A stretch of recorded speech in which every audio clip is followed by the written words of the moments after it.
Hey, it's Mr. Milne again. This time I want to show you how to shorten URL web addresses. And what I'm going to do is I'm going to go to iTunes. Here I am checking out the Carmel Health podcast. And if you haven't checked it out, it's really worth listening to. Now I want to share this with people. So I'm going to take the link. I'm going to copy that link. And I want to post it here into this little production that I'm putting together right now for students.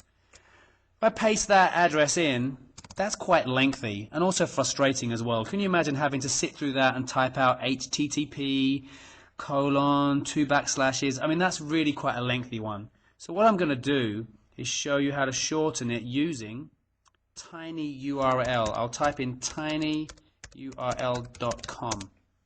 This is a great website that allows me to shorten those addresses. So I'm going to enter what I just pasted earlier. So that's the lengthy version of Carmel Health. If I hit make tiny URL right now, it's now shortened that address. So I can take that, Control C, and I could post that instead into my packet. I'll make that a bit bigger so you can see that. Hang on a second. There we go. Now, if you really wanted to personalize it, you could try this instead. I'm going to go back to tinyurl. Here we go. Looking down here at the bottom, this is what I originally typed in earlier. This is the long URL for that health podcast. What I'm going to do here, I'm going to actually name the web link myself. Let's call it Carmel Health Podcast. Make tiny URL.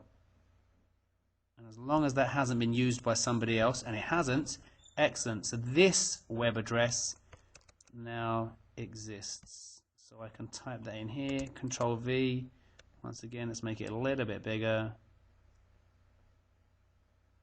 Fits on a page.